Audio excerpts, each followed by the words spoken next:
Thank you, early birds, for joining our conference here, our webinar. We're going to begin the program in approximately 8 minutes.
Thank you for joining us this afternoon. We'll begin the program in about 5 minutes.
Thank you for joining us this afternoon. We're going to begin the program in about 3 minutes.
Good afternoon, everyone. My name is Tom Suter, and I'm the founder of the Advanced Technology Academic Research Center. And we thank you for joining us today for our ATARC After Lunch on Thursday webinar series. We've got a great lineup for you today. And today we've been talking in our webinar series about all the changes that the federal government has made. And this is probably the first webinar we're going to talk about what's after pandemic, how have all these changes we've made to our IT. And so we're really, really excited about today. And I, once again, welcome to all the attendees. Special thanks to Kim Wines, Larissa Chancellor, Rebecca Umberger, and the rest of the Flexera team. Thank you for allowing us to do this. You guys have been a great partner for a long time. And we're going to hear from our panelists. We'll also have some Q&A. We actually can pop in a poll question or two. We'll keep things moving pretty fast. And I think this is, if our prep call was any indication, it's going to be a great panel. So with us today, we've got just a quick introduction. We've got Tim McCrossin, Associate CIO for the Client Experience Center, CEC at USDA. Hi, Tim. We've got Frank Konetsky, who's been Mr. K. He's been with part of our program for a while, and he always brings great insights, and we're happy to have him again. And then we have with us John Moses, who's Director of Governance and Enterprise Management Services at the U.S. Nuclear Regulatory Commission. Hello, John. And last but certainly not least, the aforementioned Kim Wines, VP of Cloud Strategy at Flexera. So we'll get right into it. Maybe we'll start off with you, Tim, if you can talk about some of the things that you've experienced at USDA and what is a look forward as we get to the end of the fiscal year and beyond. Yeah, sure. Thanks. So hope everybody can hear me okay. First thing experienced is, and this is an important one, is I've had a whole lot of headphone hair. So, you know, everybody who wears those headphones, if you wear them for like 6 hours a day, trust me, you're going to get a little line across the top of your head. And yeah, I and many people have probably experienced that. I also learned something I think that's really interesting and brand new. For years and years, Blazers have had these patches on the elbows. I never quite understood why, until I had to open every door and push elevator buttons with my elbows. And so now I completely get it. And it's just all of those Blazers were way ahead of their time. And you know, now it's a totally practical change.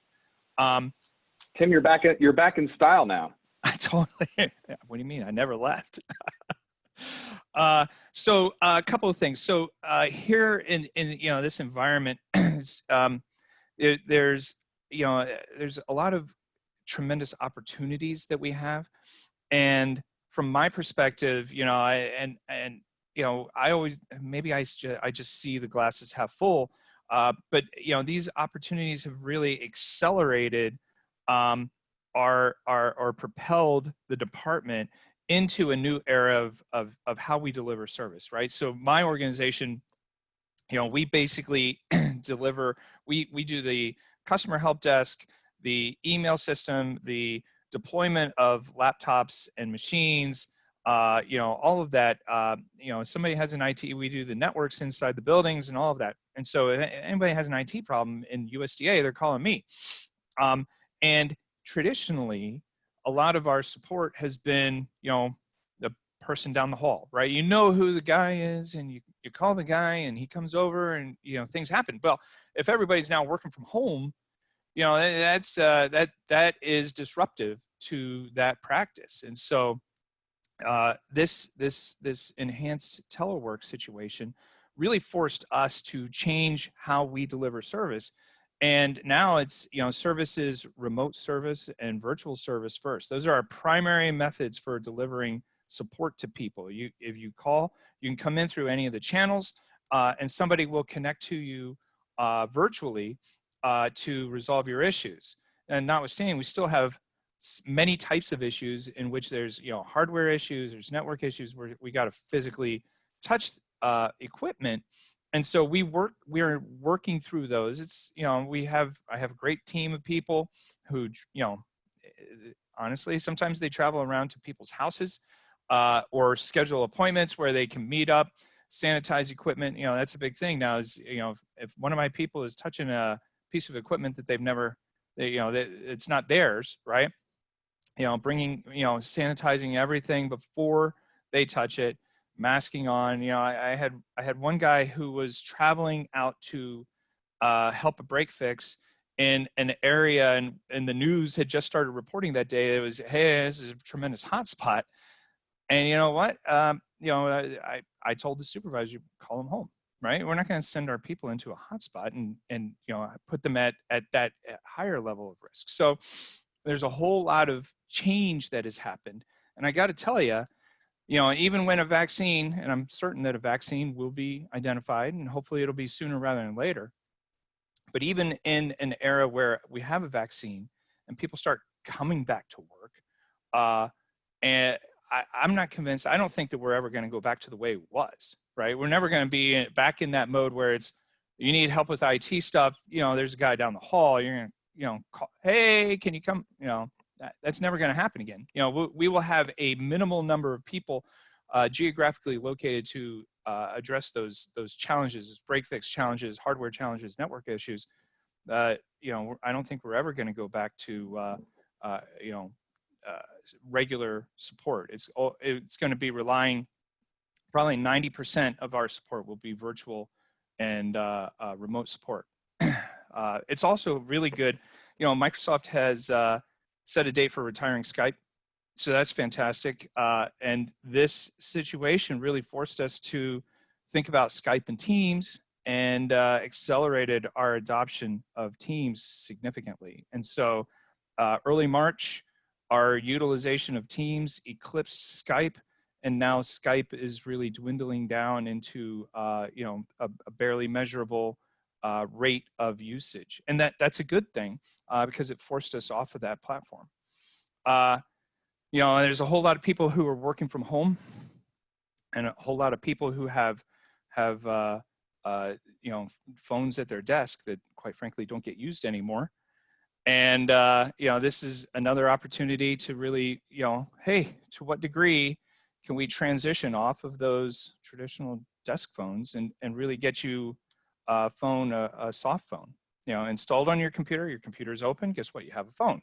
You don't need to rely on a physical desk phone anymore. And finally, the last thing that I'll just sort of touch on is, this crisis has forced us to really re-examine how we deliver and deploy patches. It's the constraining factor in the deployment of patches historically hasn't been our network bandwidth. But, because everybody would come in and, you can assume that they're connected and you have a high degree of connectivity with all of those people. So you can push your patches with very little risk. Now, everybody coming in through VPN, there is. And so now you have to really start to think through the challenges there and how you can mitigate some of those challenges and deploy those patches, because you absolutely still have to deploy the patches. You can't have people operating at risk. But we've got to be smart about that and stage those out so that we're not choking off the network capacity while we do it. So that's just a few things, lessons learned from USDA, but I look forward to mixing it up with the rest of the panelists later. Yeah, no problem. And are you back in the office now, Tim? Oh yeah, I'm here. I am here. It's a small portion of USDA people are in the office. When we will at some point identify a date for phase 3 reopening, and we'll have a much larger population in. But I'm here, as a phase 2 person. Great.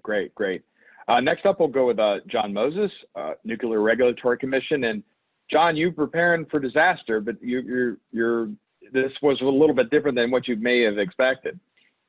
Yeah, fortunately, we were ready and prepared for what we wanted to do. Some of our colleagues started emailing us in early to mid-February, like, hey, what if the worst case happens? I mean, obviously our agency is a safety and security agency. And so that's clear in front of our mind. So they started asking us, and actually at the time, our CIO, Dave Nelson, said, we should really take a look at this. And that was about mid-February. So we started looking at it. He challenged us. We have 2 divisions in our CIO shop, so half is mine, half's a colleague of mine named Tom. So we looked at it and we formed a couple of quick work groups. We redid our pandemic planning and COOP plan. We examined our network and bandwidth needs. We never had more than maybe half to a third of the agency using it. So we had more capacity than that, but we also anticipated we might need more. And then frankly, we looked at the human factors, kind of building on Tim's point. How can they work remotely? Do they have the tools? Do they have the assets? Are they used to doing that? And one of our colleagues came up with a bright idea. Hey, let's do a practice day for the entire agency for telework. So we pitched that to our executive director of operations. It was approved. Ironically, it was Friday the 13th of March that we had our telework practice day for the entire agency. The immediate week beforehand, for 3 days, we actually set up tables in our headquarters. We have an exhibit area that most of the agency seems to walk through at any one time. And we had tables to teach people how to use one-time passwords, either physical passwords or virtual, how to look at and access into work remotely, whether through VPN. We have a virtual desktop through Citrix, Microsoft Office 365. We also handed out various peripherals, hundreds and hundreds of laptop sleeves and keyboards and mice, and I actually have mine. I just took it off my headset. So we had all those handed out. Then we had tables to show people and walk them through. Well, here's how Skype works, and here's how to communicate. And here, why don't we try out your OTP to make your one-time password to make sure it works. So we did all that. That was very successful. We had great lessons learned. Less than 24 hours before lunch the next day, I'm getting a call. Hey, looks like on the next business day on Monday, we're going to be in this expanded telework. By the following Wednesday, the entire agency was in mandatory telework. So thank God we had prepped for it. Some of the things we did afterwards, so our work never stopped. And like Tim pointed out, we did a couple of things. First and foremost, you look at bandwidth needs. You can almost never have too much bandwidth. So we expanded our bandwidth. So folks want to use video, display their screens. A lot of folks are displaying their materials on their collaborative meetings. So we expanded bandwidth and worked with our vendor for that. We actually, for our mission, we've actually created and deployed web forms by the licensees of nuclear materials. That could be power reactors or commercial users. So they could submit requests for amendments or exceptions based on COVID and other contingencies. to us fairly quickly. Typically, in the past, they'd filled out forms and emailed them to us or provide them to us in other formats, but we needed a more socially distant way to do it. So that was built.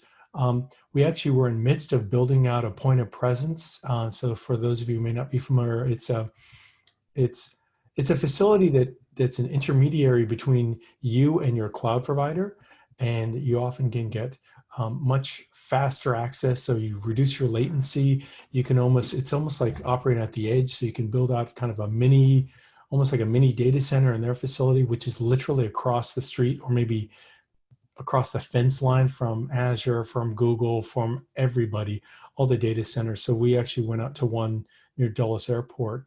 That was continuing to get built out. So that improved our latency or reduced our latency and improved, security and other aspects.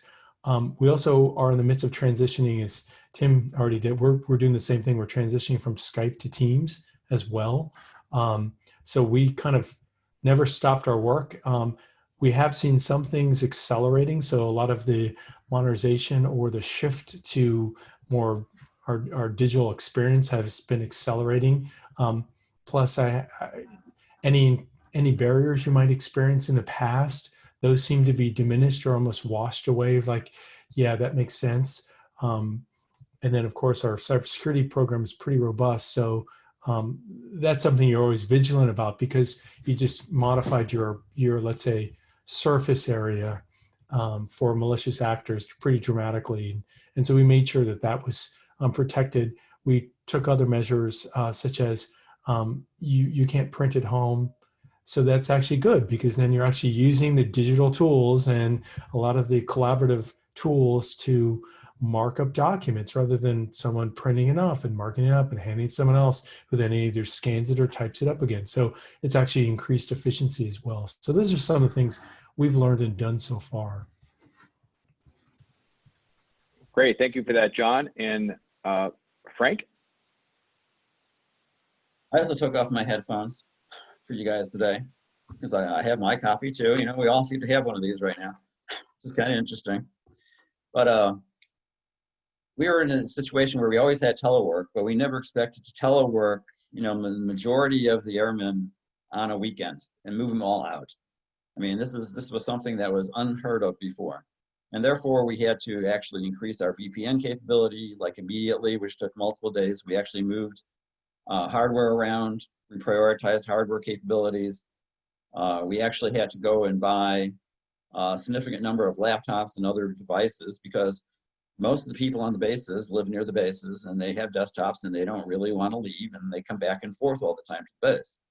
But since the base was closed, they couldn't get back into their own environment with their laptop or their desktops that we normally work with.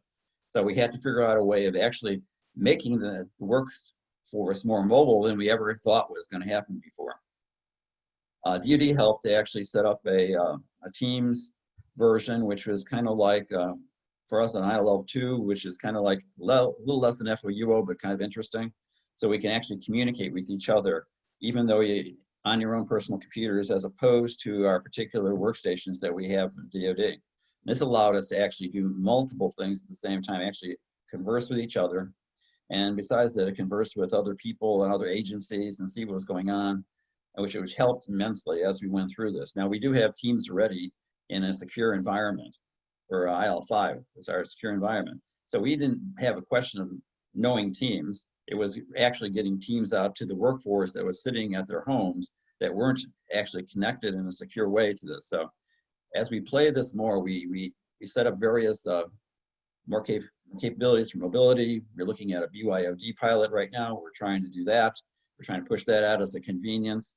We do have other mobile pilots, another mobile collaboration tools, which are pretty secure for video and to text, but those are special cases, usually reserved for agents and everything else. It's not something that you want to distribute to, 700,000 people right off the bat.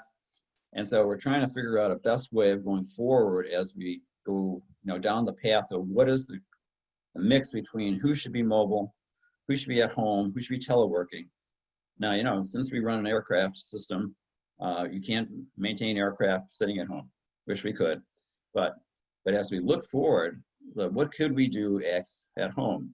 And therefore we talk about, having augmented reality, visual reality, have the SME sitting at home saying, hey, I understand this. Show me the part or the area in the aircraft engine that needs repair, and I can help you now that way, as opposed to actually bringing that SME into the area that they have to work with. So as we go forward, we're playing with all sorts of new technologies and ideas as to how we want to do this. And of course, we're working on zero trust now, because we realize that some people are sitting at home on their commercial laptops that they have to connect into, like Office 365, in a secure way. And so we're looking at a pilot that actually will allow that to occur now. And everybody seems to be excited about that because everybody wants to do it. But again, we have to figure out what mobile environment we want to have and a telework environment that we want to sustain. In fact, we've even talked about having permanent positions now that would be telework positions. Now, that's totally unusual for most industries to actually say that, because a lot of people like to look at you in the office and say, hey, I want to make sure that you're working. And as Tim said, a lot of times I would just go down the hall and grab a guy and say, hey, tell me what's happening. Can't do that anymore. A lot of times, you have to arrange for a meeting, which is, confusing. You can use Skype and other things, to actually, ping them. But again, a lot of times they're always busy. So we have to get out of that philosophy of grabbing people when you purposely need them right away, as opposed to let's talk about ways we're going to collaborate better. So we talked about how many teams can we actually establish. We talked about having special teams right now. When the secretary comes out with questions, we'd have a special team group that actually would analyze those questions. So we're actually going down the path of pretty much looking at how could we actually collaborate better in this new environment. And then we also have to consider, which we always love, we have all these other devices and everything else that we have to register and connect them with the purchase recs for asset inventory, as well as for the audits that will occur for all the money that we spent already doing this. And that's what we're trying to figure out now, is how fast can we actually do this? Yeah, we'll definitely be getting to that. Thank you, Frank, for that. And last but certainly not least, Kim Wines, it would be great to get some perspective. I know you kind of cross federal and the commercial. It'd be great to get some of the insights in your comments. Yeah, so definitely all of the stories that you're telling about the shift to work from home are common across all industries that we work with. And so in some cases, you guys are dealing with them, of course, on a very large scale. But what's been interesting is now that we've kind of got through that first push, I think people are sort of sticking their head up and looking around and saying, okay, we did all this stuff in the last several months, and a lot of it was great because it aligned with digital transformation initiatives we had before. You touched on the fact that, we got a lot less roadblocks and we've moved faster. But now we need to sort of get our arms around what we've done, right? We want to maybe prevent the coming hangover, so to speak. And that's in a couple of different ways. So number one is like, what do I have out there in my IT landscape now? I've issued new laptops and I've put new software on the laptops and I've enabled a lot more people on mobile devices, whatever it is. What do I now have out there in my landscape? What does that mean from like an asset management and a licensing perspective, right? So do I have control of it? Am I setting myself up that once Oracle is less forgiving, 3 months from now, that they're coming after me with an audit and I need to be prepared for that so I don't get hit with a true up. So definitely getting arms around that. And then the last piece is often companies' initiatives, or in your case in the government, mission has changed, right? Or the overall mission is the same, but you're now having to ramp up new programs that didn't exist before, or scale something up and do less of something else. And so that means a lot of organizations are looking for cost savings. They're looking to see where is there low-hanging fruit where I can either, turn things off or turn things down, or I can rationalize. And, you talked about Skype to Teams. All right, let's make sure we're deprovisioning Skype and not paying for that. So what are the ways that I can find low-hanging fruit? And that's a couple of different areas. One is on the cloud side of things, whether that be public cloud or gov cloud in your guys' case, or whether that be SaaS. we may actually have the opportunity to turn off the light switch and have the bill stop going up or have the bill go down pretty much immediately in some cases. In other cases, it may involve either renegotiating or optimizing prior to a new contract negotiation so that we can, make sure that we've optimized everything we're doing. We don't have those duplicate licenses out there, or we're not running stuff that we're no longer using because people aren't in the office. And then how do we get that under control and bring those costs in line so that we can reallocate spend to these new things that have come up because of COVID? Great, thank you for that, Kim. I think that'll get into my opening question for the panel. It's kind of two parts. I'd like to, based on our call yesterday, can you go into, for the government folks, what did you get from the CARES Act? And I think there's not a lot that's come out about that. That would be interesting. And now, as we get to the end of the fiscal year, how important it is. Some of the stuff was done ad hoc. It was thrown in there. You had to meet the mission requirements. How are you looking at inventorying what you have now and making some business decisions on what the enterprise is going to look in the next year and beyond? We can start with you, Tim, if you'd like. Sure. I'd like to hear from everybody. Yep. Yeah. The big thing for us with respect to the CARES Act was, it was two things, right? One really big and enterprise impactful is we increased our bandwidth by an extra gigabit to increase that throughput because, as John said, the executive branch of the government really had just started. They had laid out a couple of agencies to start this, exploration of, how what's our capacity to support remote workforce. And so I think we had, as John had identified too, we had one day where we got to explore that and sort of come to terms with it. We realized pretty quick that we're going to need an additional gigabit of bandwidth, and it's a big chunk. And so that expense was borne in there, as well as some expense for PPE, because we were, as I said, we got to sanitize the equipment, get masks out to all our people. And at that point in time, masks were kind of in short supply. We didn't all have them, right? So, but yeah. And so, that was a challenge because, I still had a whole lot of people that were still interacting with customers. And so, yeah, we were able to get that done. And, since that time, we've really, knocking on wood, really generously, because we really have sort of met the need with those. We didn't make, the one thing that I will tell you that my instinct was that the secretary and the deputy would sort of take their foot off the accelerator for some of these projects that were underway, that were in the pipeline. And I will tell you without a doubt, there was no stomach for that, right? So I have one project in which end user consolidation, basically I already supported about 40,000 people in USDA. And we have a project to bring the balance, an additional 65,000 people into my organization for support. And no, we weren't slowing that down at all. It's got to still be done. It's got to be done before the end of October. And so, yeah, we are still on track on that and making progress, which, in this environment is all by itself amazing.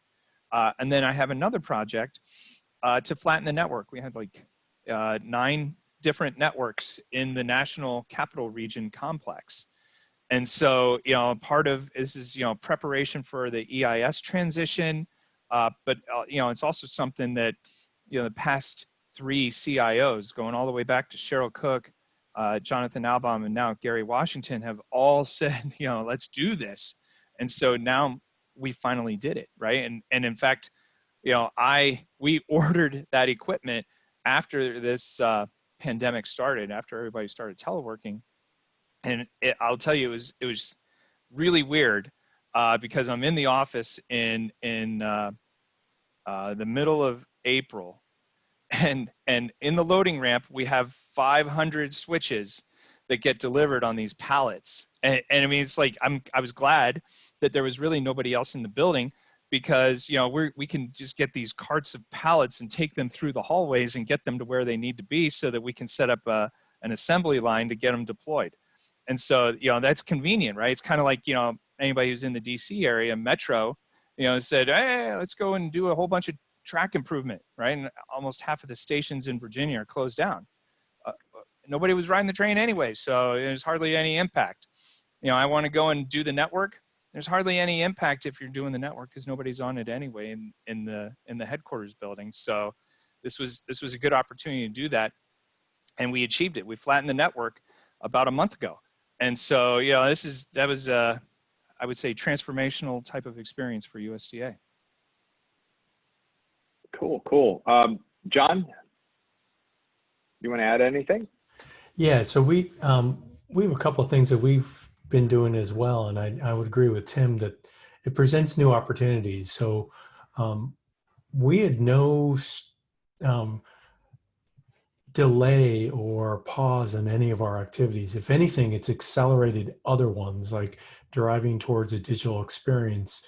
It's certainly a lot of tailwinds, and I shared with the panel yesterday. So several months ago, our CIO sent around a pretty funny meme of a poll asking, you know, the workers of the made up one, what's your biggest factor towards digital transformation? And box one was your CEO, next was your CIO, next was your customers, the last was pandemic. And that's where the results showed like 90%.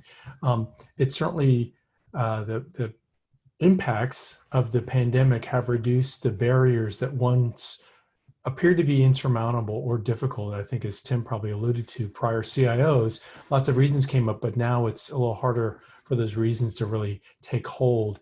One thing we're doing is, like I said, we already started moving to a point of presence.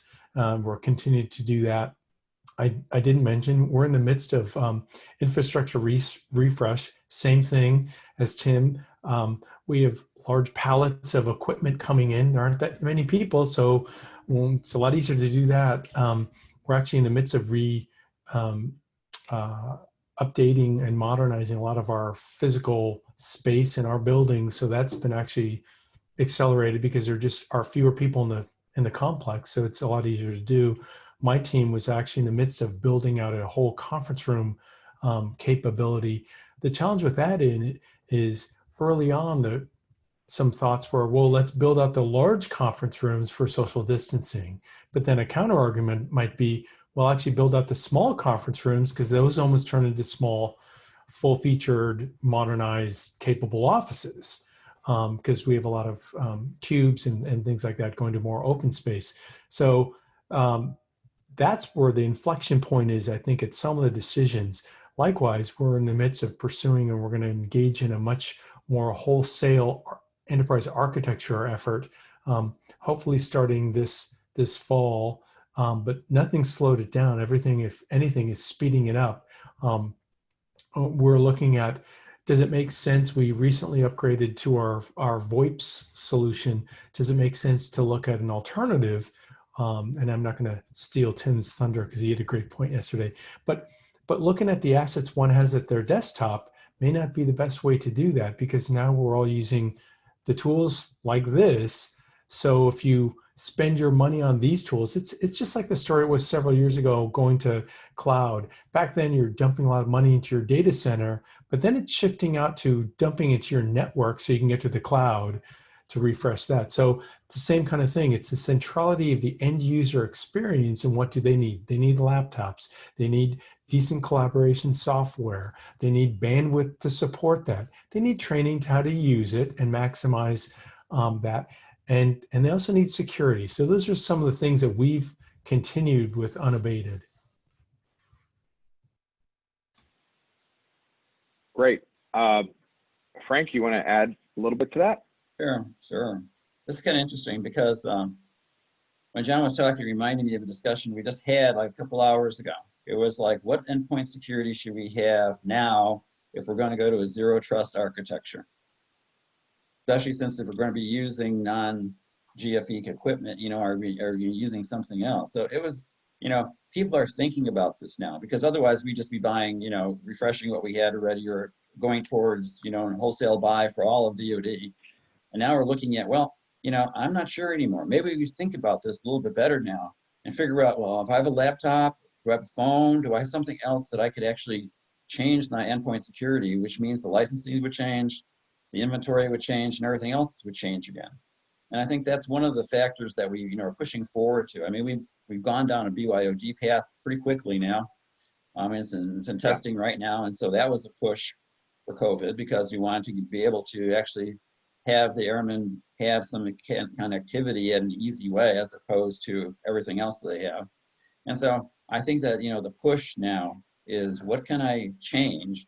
What can again, you have to have a bill payer somewhere along here, because we did have lots of bills. I mean, CARES provides some money, but, not enough to actually cover everything that we had to buy and shift around. And so I think that's going to be one of the issues, is how fast can we actually look at different things, and how fast can we evaluate them, and then turn around and change things. That's going to be the killer. Well, it's going to be really tough if you don't have something to examine what you have and your software licensing and that kind of thing, to the kind of the point of this, rationalizing your IT spend. Kim, we at least in government, we're not laying people off, except for USCIS and a couple of places that are for pay. I think that the industry side has really had to look at this as, what do I have? They're having to make some really hard actual business decisions, because their budgets are dropping. That's at least what I've seen, but I'd love to hear your perspective, what you've seen across commercial, and then in government, if you want to touch on that. Yeah, I mean, I think you guys have seen the numbers out there on unemployment, and some of those, of course, are in the obvious industries that are getting impacted, but, we're seeing ripple effects. And so this is kind of part of the impetus. And I know to kind of get a handle on the cost side of things. So what do I have? What am I using today in this post-COVID world?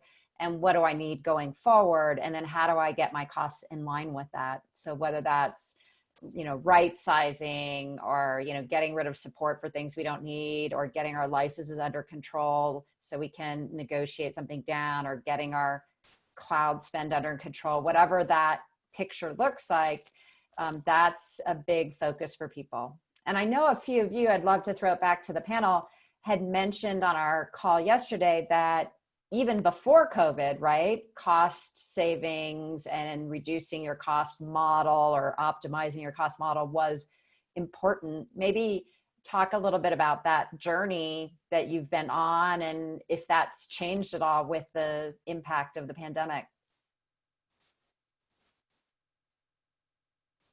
Is it okay for me to jump in on that? So, for USDA, when I look at my organization, and how do we support 110,000 people? The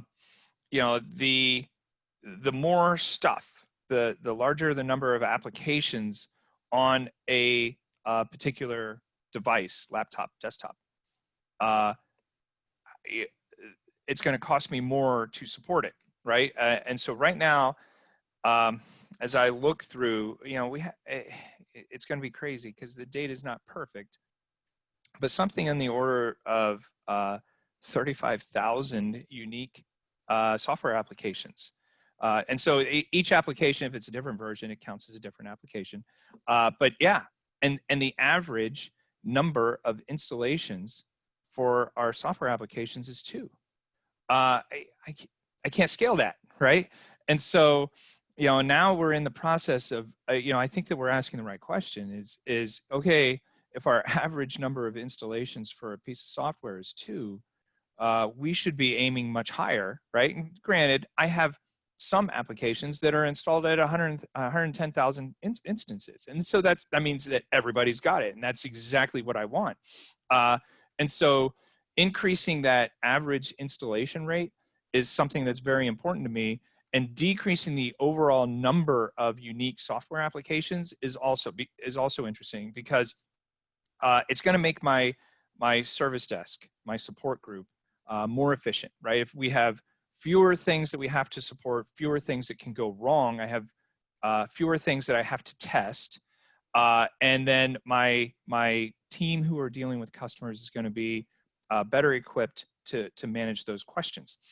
Additionally, each of these applications sort of represents an opportunity, a vector from a cybersecurity perspective to go and do harm.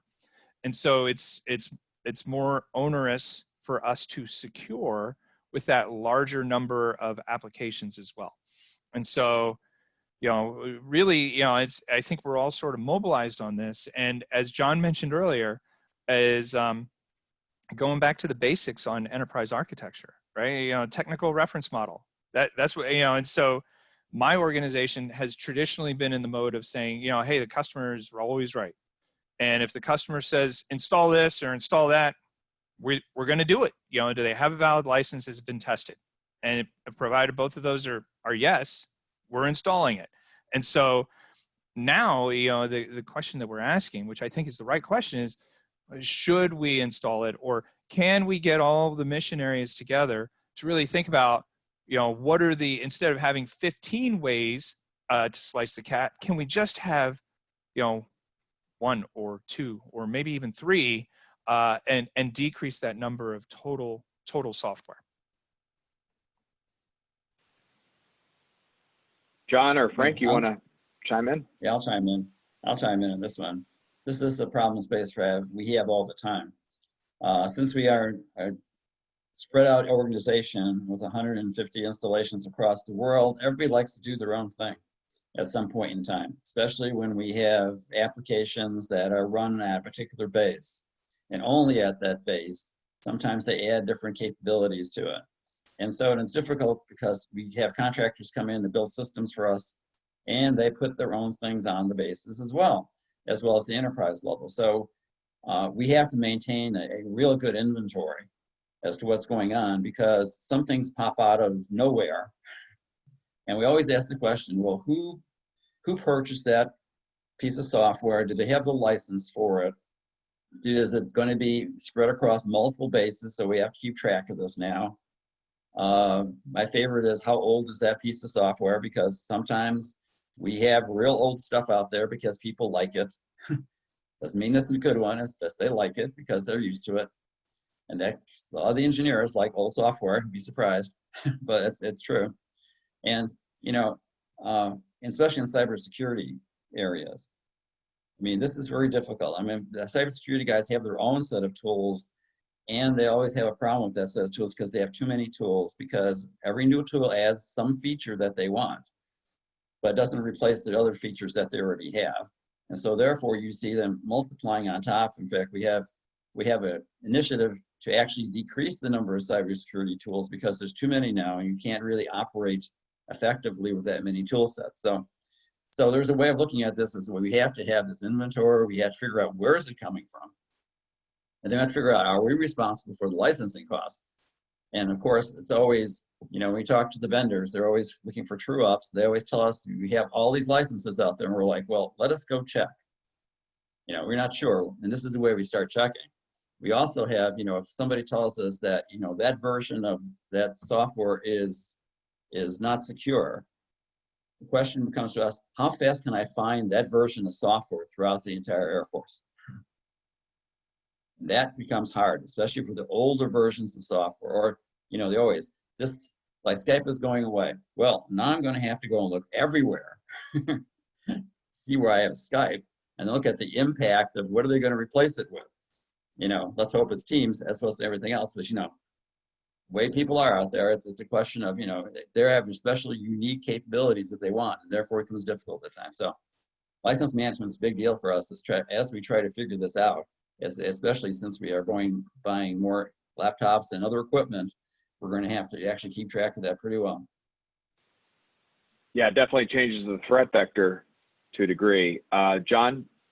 Sure. As the smallest agency, we're a little different from other big cabinet departments in that we're a fee-based agency.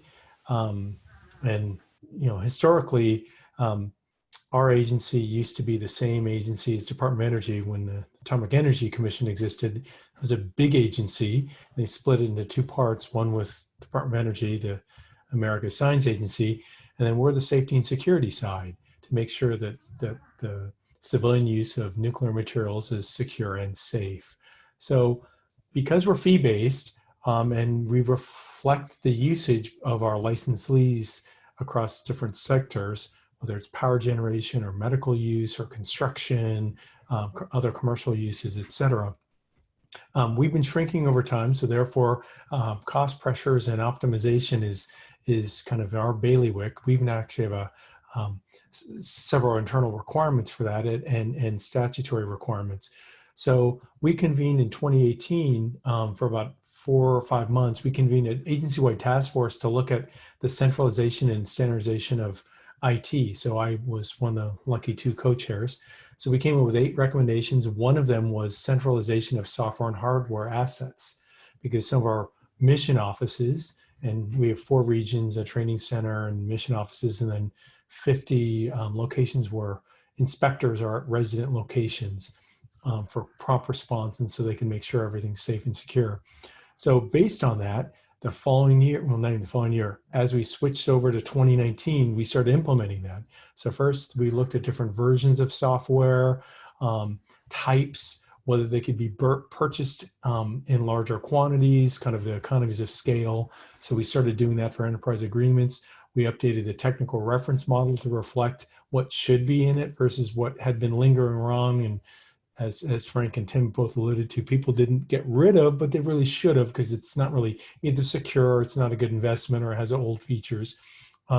We then formed another team to start working, and this was interesting. It's in terms of virtual work, we actually created a virtual centralized model.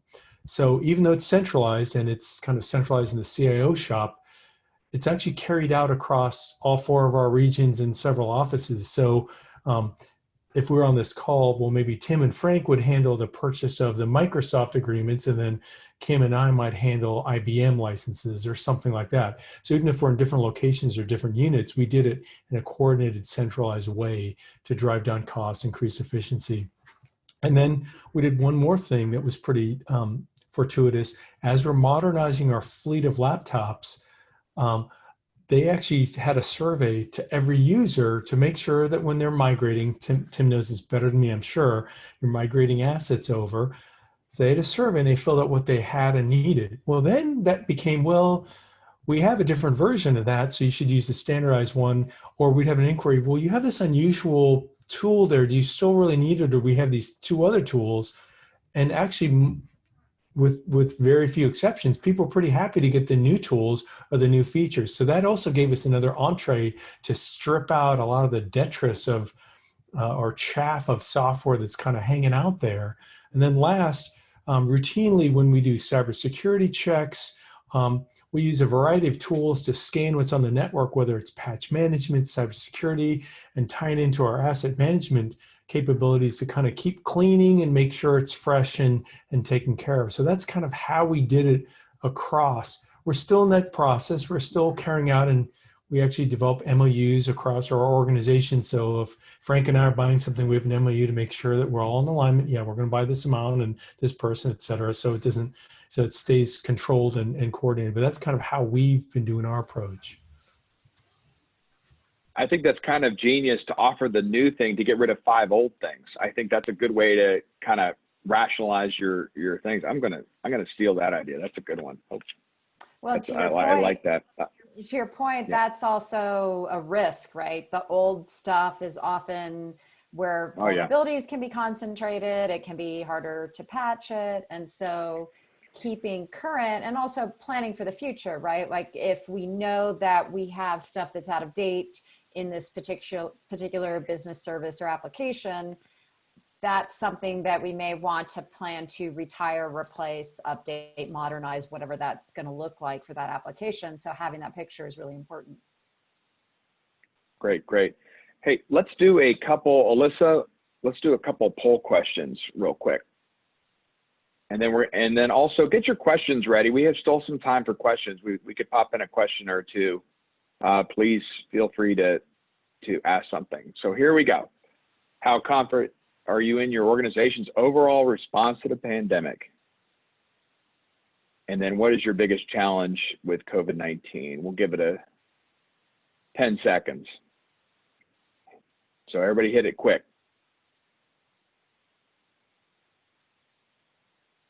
Okay. All right, Alyssa, what did we get with that one?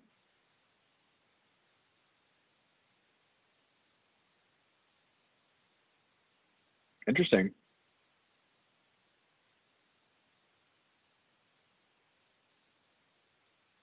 That's yeah, I think the government's done a pretty good job on this. I think it seems like everybody dropped what they were doing and kind of got this you know, you were on the clock, and then I don't know, the collaboration stuff was pretty good. What's your comments, Tim? Sorry, I have power save and my lights went out. I have to move like this every once in a while. every 15 or 20 minutes, it's going to time out on me. And so, but no, the poll results seem to indicate to me, my takeaway from that is, this is a universe in which we now have a couple 3 months experience working with this, and so that higher level of confidence that we can deal with it.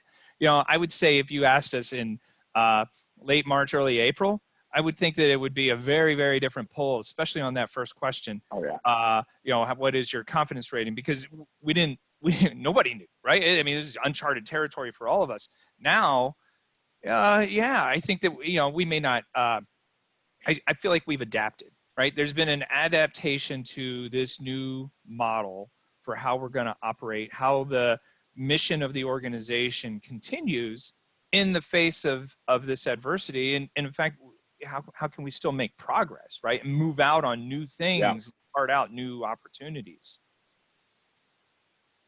I think that's definitely the big question. It's like, if we can be this great in a pandemic, what do we do on a day-to-day basis? Because it seems like to actually implement something on a day-to-day basis takes quite a long time. And anybody else have any comments about that poll? I actually want to get in the next poll. There's some good questions on that. But does anybody have anything else they want to add? Any surprises there? Or? Okay, we're good. Let's go to the next poll question. I definitely wanted to get that one in. Alyssa? What is the biggest barrier your company is facing during the pandemic? Put an agency as well on that, I guess, obviously. And how satisfied were you with your company agency ability to transform digital agency during the pandemic? Okay.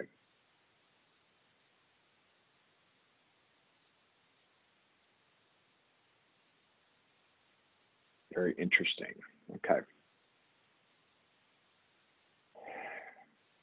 All right, Alyssa. Kind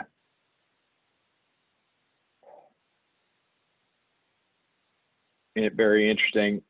I think the licensing issues, that's like more like the tail end, but still, I was 17% is pretty, was a lot more than I would have maybe thought coming into this series that we're doing. Security, yep, because I'm remote now. I might not have been remote. You're just testing some of the stuff for the first time. And yeah, it seems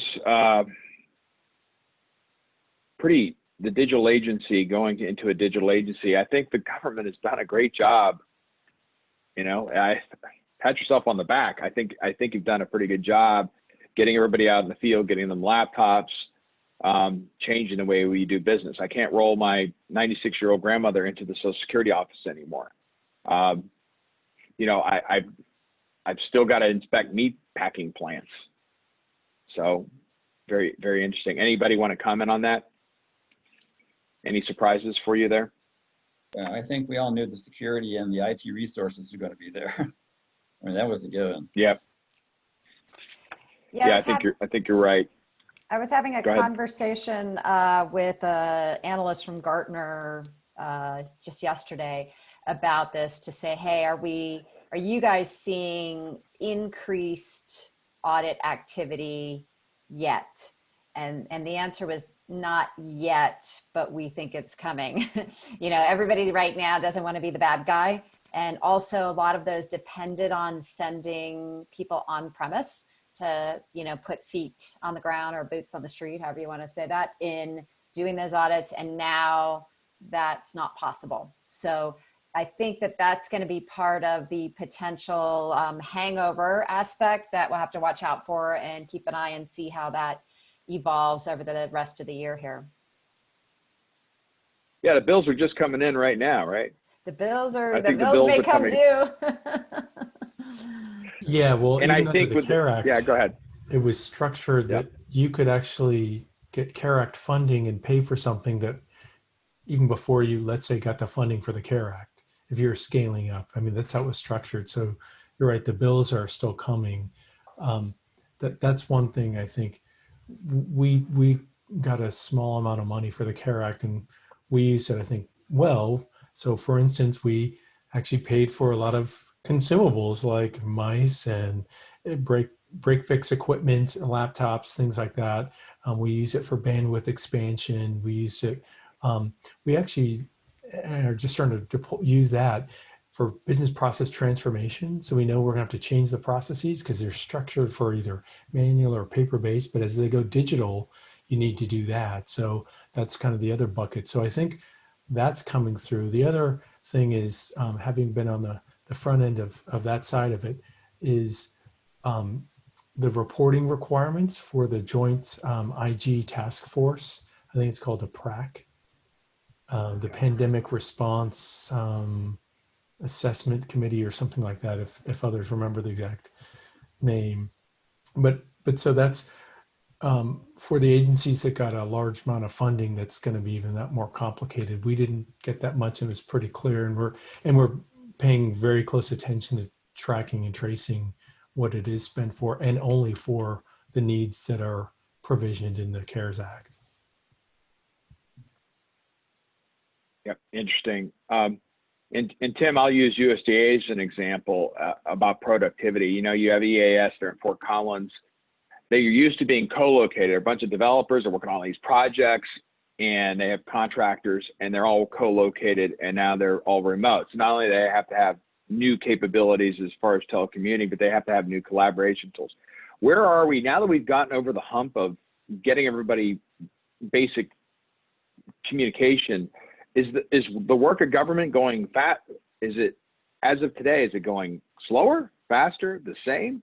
If we had any evidence in the federal government, and Kim, I'd love to hear what the private industry thinks is happening. Where are we today on actual productivity? So I would almost say it's hard to judge. I don't think it's going slower. If it's going faster, it's hard to measure how much faster. None of our deadlines have changed, right?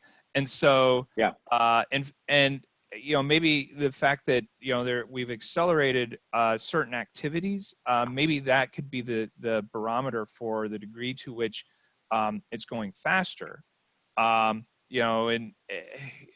a whole lot of orientation right now about cost efficiency, right? And so, it's right now for IT people in USDA, we currently have both a hiring freeze and we have a voluntary early retirement. And so,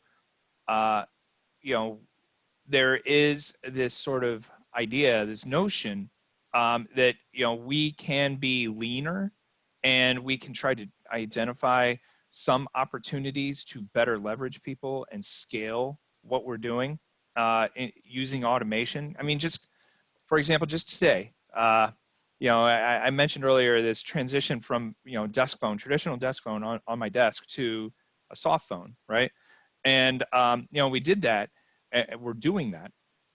And somebody sort of chimed in and said, and because I was asking, well, what about the 140 phones for this organization?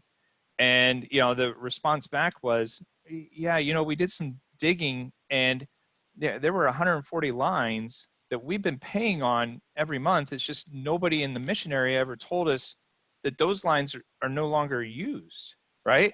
And so I said, I'm like, are you kidding? How many months have we been paying for these telephone lines, and nobody is even on the end of the phone to answer the call, and it's not needed, And so we're going to realize some cost avoidance in this scenario, But that situation that I just described there on the phones, that when you think about software applications that are deployed to machines, I mean, that scenario is manifest, 10,000 times, right? Because, and I'm not picking on any particular vendor, but you have somebody that they need Microsoft Project. Okay, I have a project to run, or I have, let's say, Visio, right? I got to go and do some business process reengineering, and so I'm going to need this software. And then you go and you complete that task, and then you're doing other things. Guess what? I don't need Microsoft Project anymore. What we're not very good at, we're finding that we're not effective at, is taking that software back. And if we could take that software back, there's a whole lot of cost avoidance that we can have. As somebody mentioned, true up earlier, and everybody knows, it's like, hey, here's how many licenses we think we're paying for, and the firm comes back and says, well, here's how much we think you're paying for, and you're going to true up and pay that amount. Okay. And so the question that I posed to the team is, has there ever been a true down? Based on the law of averages, if we have this many years of true up, shouldn't we at some point, start to figure that out and have a true down? And so my hope is that somewhere in the future here, USDA will be looking at a true down for certain types of software. Yep, and there's plenty of ways you could repurpose that money around IT modernization with these legacy systems. There's a million different things you can come up with to spend the money. John or Frank and Kim? Yeah, I think Tim's hit on something, a really good point of the true up. It's kind of like the model's built on almost like a data center model, that you have to build a number of servers for your maximum capacity. You have them ready to run, even though you're running lower. And until the software vendors start following the cloud model, where I buy for what I use and I scale it up and down. And I think when one of the vendors decides to do that, especially a big one, then the other ones will start to follow, because that's going to happen. I mean, he's fundamentally right. Unless you have to renegotiate, you have to get a new contract to get a true down, and because it never goes down again unless you recut it. So I'm hoping that we get to a point where we follow licensing more like cloud model. Yeah, pay for consumption, right? Yeah, exactly. I hope so. Now, here's the thing I'll Frank, tell I know you. Go ahead, Kim. Here's the thing I'll tell you about that we've found out in the cloud over the last 5 to 10 years. It's like the kids, when I was a kid, my dad would go through the house and, turn off lights and say, kids, I don't own stock in the electric company. And that's really still a challenge as things move to the cloud, right? Even if we're paying for consumption, have we really shut things off? Have we deinstalled that Visio software, for example, and reharvested that license? So it gives you the opportunity to bring costs down quickly, but it requires a new type of management and typically automation to help keep that under control.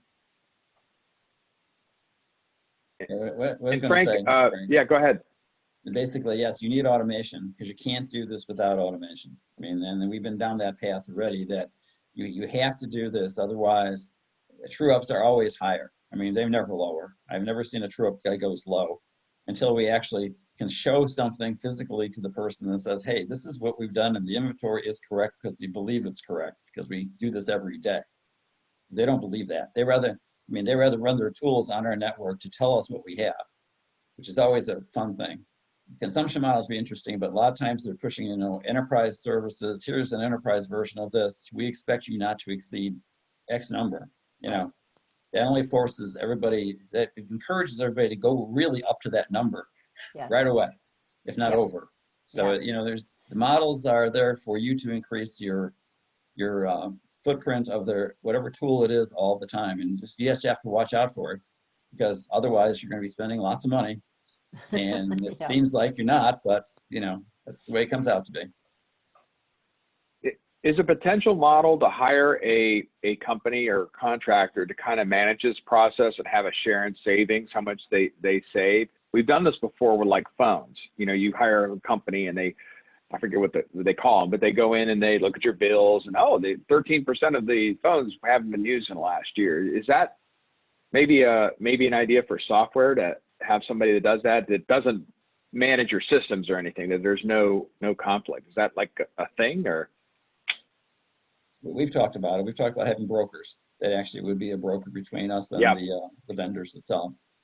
It hasn't succeeded yet because it's the way you have to give total visibility for a lot of this stuff. And the question is, do you want to do that or not?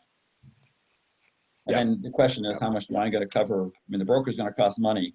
If they don't save us anything, well, it's more money. Yep. Well, we're just about out of time. I'm going to give you the last word, Kim, if you want to add any point here at the end. No, I've just been great to hear all the stories today. I think they align very much with what we're seeing across all industries. So that's great. I think that, it sounds like the initial response to all the changes has been pretty amazing, honestly. And the fact that this is really going to potentially accelerate digital transformation, continue to help us with our cost efficiency, cost optimization, et cetera. I guess that's the positive note out of this, right?